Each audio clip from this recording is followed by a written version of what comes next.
Welcome to the Tough Decisions Network for Entrepreneurs. I'm Dan Hanford, and my wife, Danae, and I interview successful people sharing stories behind tough decisions that they've had to make along their journey as an entrepreneur. Before we get started, let's hear from one of our sponsors. Have you ever thought about investing in real estate, but find yourself so busy that you don't have time for it? Do you have FOMO, which is the fear of missing out? At HanfordCapital.com, we help investors with passive real estate investments that project better returns than traditional investment vehicles such as the stock market. If you'd like to find out more about our passive real estate investments, visit HanfordCapital.com. That's HANDFORD Capital.com. We will jump on a call with you to discuss your investment goals and to see if our investments are a good fit for you. This advertisement is not to be construed as an offer or recommendation to buy or sell a security. Visit HanfordCapital.com. On the podcast with us today is Shantha Wetterhan. She is a high-demand trainer and speaker. She started her own corporate career in recruiting and sales and eventually earned promotions into marketing and digital strategy positions for global organizations. During that time, she was recognized and also leveraged the benefits of social media and personal branding long before it became the standard that it is today. And she has since cultivated a successful business formed in 2014 called Competitive Edge Social Media Marketing Management, catering to professionals and entrepreneurs who not only strive for personal development growth, but also seek to find their own voice through online marketing strategies and branding. Welcome to the podcast, Shantha. Oh, thank you so much for having me, Dan. I'm really excited to be here with you. Yeah, we are looking forward to talking to you for a few minutes today. And what we usually like to do is give our guests just a few minutes at the beginning to kind of fill in the gaps for us a little bit and talk a little bit about their experiences. In your case, working in the corporate world and how that led you into, being in business on your own. Absolutely. Yeah, well, thank you so much. I really appreciate the opportunity to sort of share. And my experience it's very interesting. I always had sort of an entrepreneurial spirit. I even remember as a little girl, I would I lived in Chicago. We had little corner stores.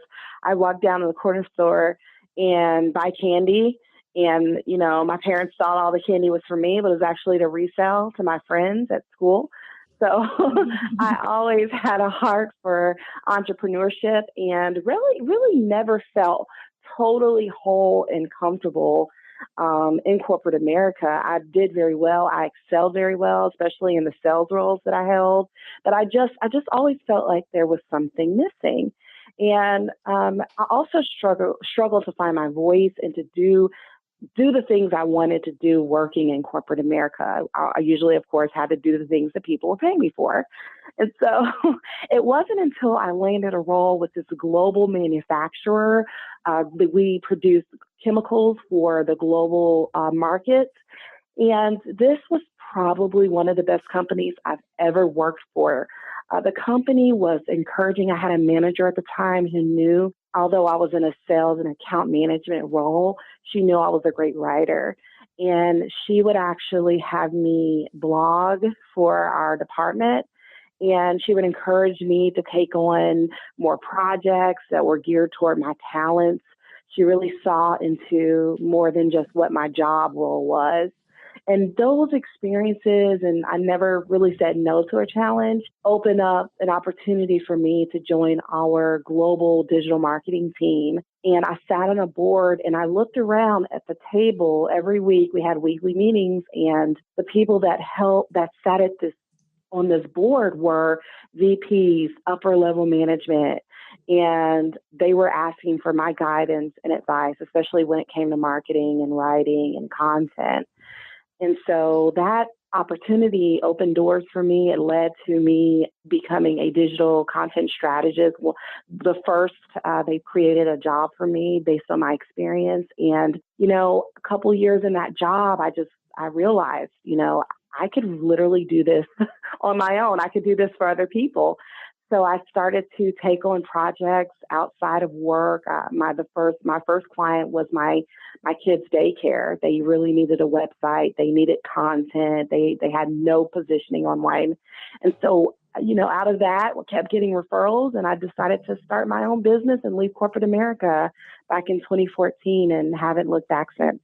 And so what I want you to do is kind of think back to this journey that you've had. And, as entrepreneurs, we're faced with these tough decisions that this podcast is based on a daily basis. And I want you to first start off by talking to us about what I like to call the sore thumb tough decision, if you will, where it was a tough decision that you made and it really did not turn out very good for you, and it really sticks out in your mind. And there's usually a lot of lessons that we can learn from those sore thumb tough decisions, if you will.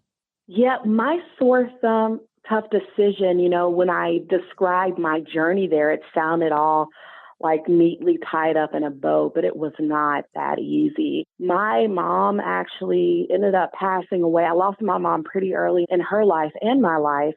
I was 32 years old when my mom passed away. And at that time, I was still working. It was still working my job. And my company, which was amazing on her, as she was passing, she had cancer, and they actually paid me salary. My mom lived in another state, so I went to her and cared for her. I had a very small kids and a husband, and I ended up leaving my family to go care for my mom for a few months as she passed away. But during that time on her deathbed, she would actually say things to me like, Shantha, let's go ahead and get a convertible and let's go drive down the coast.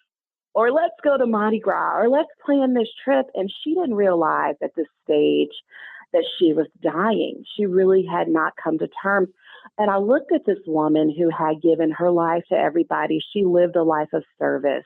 But one thing that she did not do was serve herself. She didn't pursue things for herself, which, that is something that needs to be commended. But at the same time, a lot of things she left on the table that she wanted to do.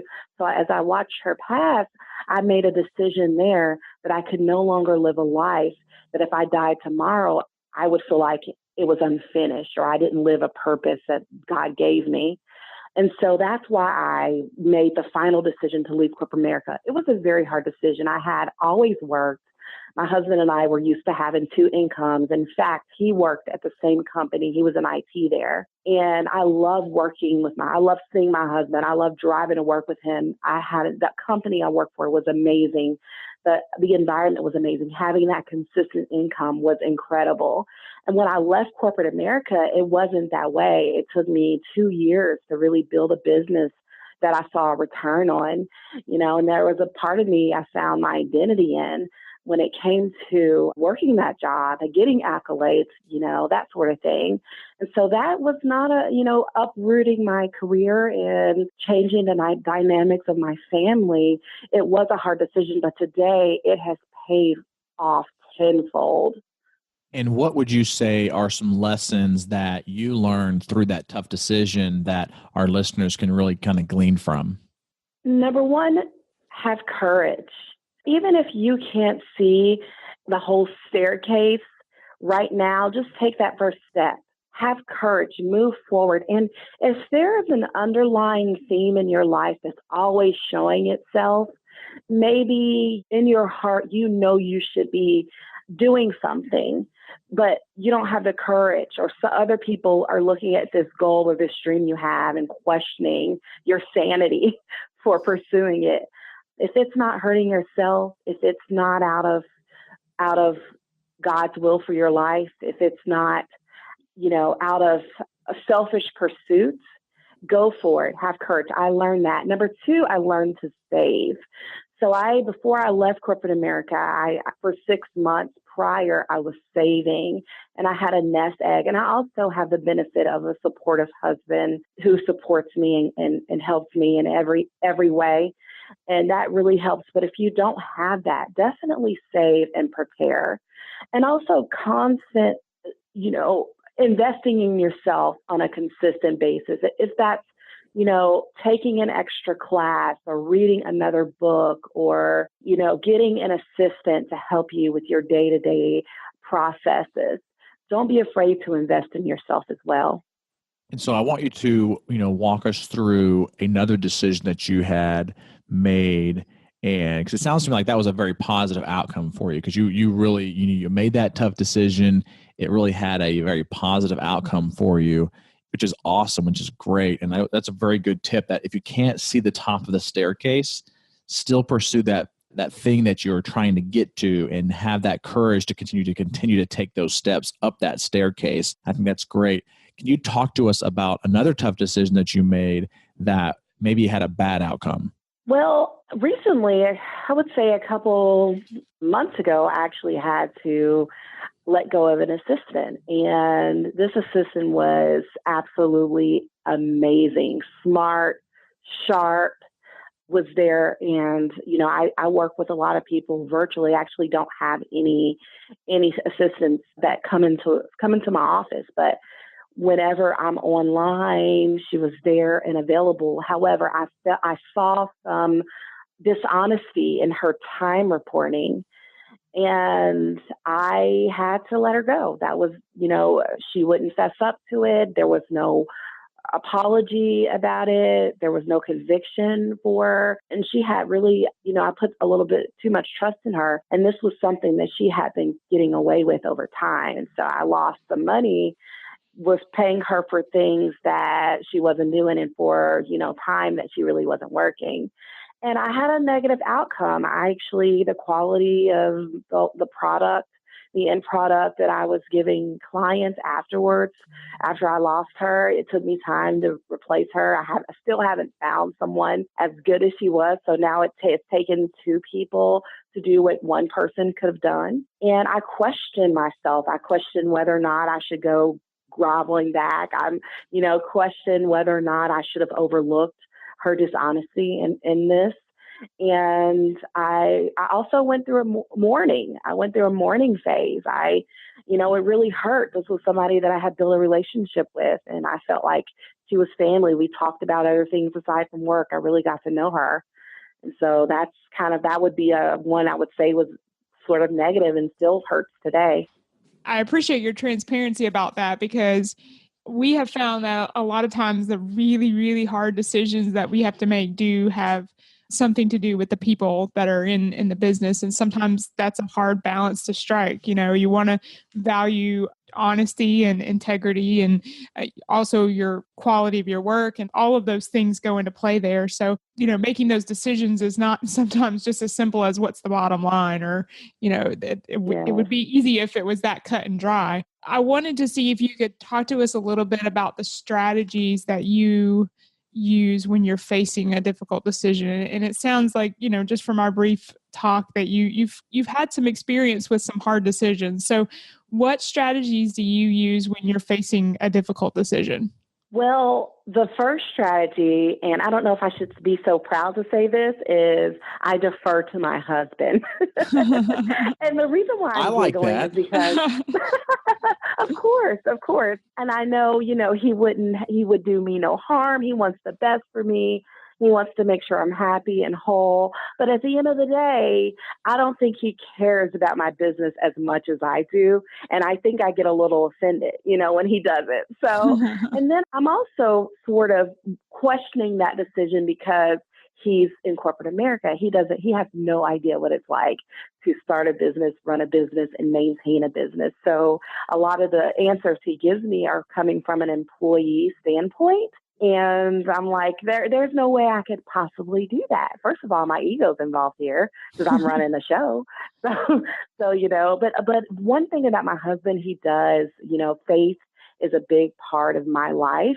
And he leans and relies on his faith, because that makes him, he's more wise in my eyes. So he can really give me wise judgment, and he can really see a situation from an unbiased standpoint. And so I love getting his opinion. He's one of the only people, aside from people in business who have been there, done that I can actually go to and get advice from. Another thing that I do is I do look at especially other women in business who have been there, done that, grown businesses, lost businesses, resurrected businesses.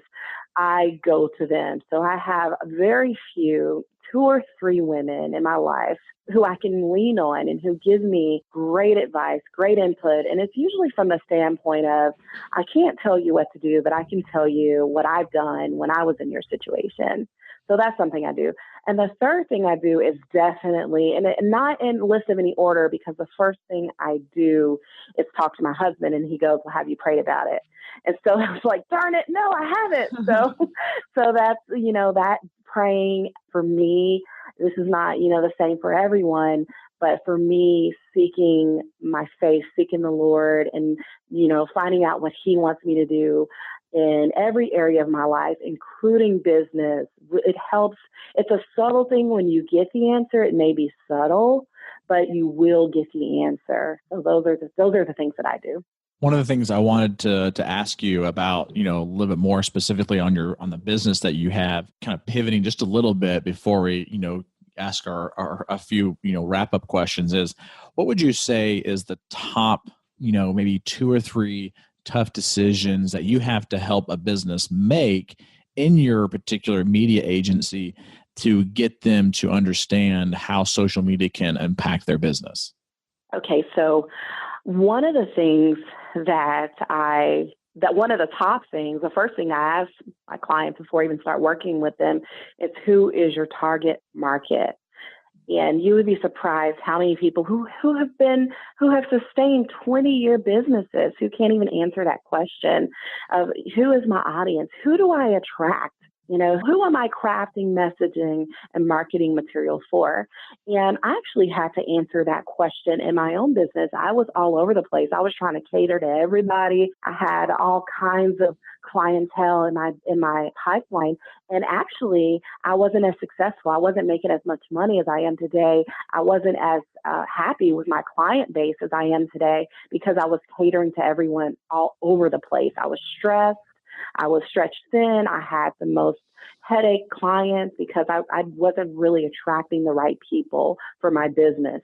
And it wasn't until I identified my niche, which is real estate, and it wasn't until I really got real with who I work with. Usually it's women from the ages of 35 and older who are attracted to working with me, and my messaging and my brand and, my marketing started to cater to them, then my business grew. And so that's the first thing that I tell people is, you have got to figure out who your target market is. I know you want that website. I know you want that logo. I know you feel like it's the responsible thing to do to get on Facebook, but you got to figure out who your target market is. Shantha, talk to our audience specifically about something, a resource or a book that you would recommend to them, either directly related to decision making or perhaps more specifically to your field if they're looking at that for themselves. Yes. So there is a book called The Peacemakers by Ken Spade. I really like that book. It's all about conflict resolution, but it comes from a biblical perspective. And so that really applies, and it's really helped me in dealing with people facing conflict, not being afraid of conflict and not feeling guilty when conflict arises and you have to address it. That's a great book, especially as you build a team and work with different personalities. Also, there's a book called The Social Media Revolution. As I was getting my digital strategy certification, that was a book, and that book is updated every year by Eric Qualman. And it's a book, if you're just now getting started with growing your online presence, or maybe you've been online, but you're doing the wrong things and you're not getting really good results, this book gives you best practices and tried and true things you can do, a strategy you can do in order to grow your presence online. And so shifting gears here a little bit, Shantha, I want to talk a little bit about the money that you've made up to this point in your career as an entrepreneur. What is the most exciting item you've purchased or place that you've traveled that you have spent money on from the money that you've made as an entrepreneur? I love this question. So for me, the most exciting thing I've done is pay off my student loans and my debt. And that was my goal. That was one of my first goals in business. And that is exciting for me because you won't believe how much peace of mind that I have from not having that burden of debt on my shoulders. And I would say, also putting a kid through college, being able to do that has been pretty nice. And being able to do things like, the car that we have, being able to not have a car payment, but purchase a car outright. Just, having financial freedom relieves, money doesn't make your life better, but it makes it less stressful. And so that's some benefits that I have had from being an entrepreneur and making money. And what's the number one item on your bucket list right now? Right now, I would love, and I always thought this was cliche, but I would love to go to Bora Bora. I have, thanks to YouTube and watching, you can now see Bora Bora and see these places and see people on the, beaches and, on islands having fun. I would love, my heart is there. I want to do something like that one day. That's exciting. Yeah, I love traveling myself, and I know Janae does as well. And one of the most important things on our bucket list is just experiencing the world and traveling. And so I like that about that. Well, Shantha, how can our listeners reach out to you if they want to find out more information about you, as well as maybe try to, contact you or follow you, more after they listen to this episode? Oh, yeah. Thank you. Yeah. Okay. So my website is www.competitivebrands.com. You can find me there, find out about all our services, and my social media links are there. My most engaged platforms are LinkedIn. So I'm at Shantha Wetterhahn. You can look me up there on LinkedIn, and also Instagram. So my Instagram profile is Competitive Edge Social. You can check us out there. All right. Well, thank you so much for taking some time out of your schedule to be with us here today on the podcast, Shantha. I wish you the very best and look forward to having you on again in the future as your business continues to grow. Absolutely. Thank you so much. I really appreciate you guys. Yep, you as well. Thank you. Bye-bye. Okay, bye. Thank you for listening to the Tough Decisions Network. Be sure to visit toughdecisions.net to gain access to show notes for this episode and to join our free weekly entrepreneur email, where we will send you news about the latest technology for your business, inspiring quotes, and the latest books for entrepreneurs. That's toughdecisions.net.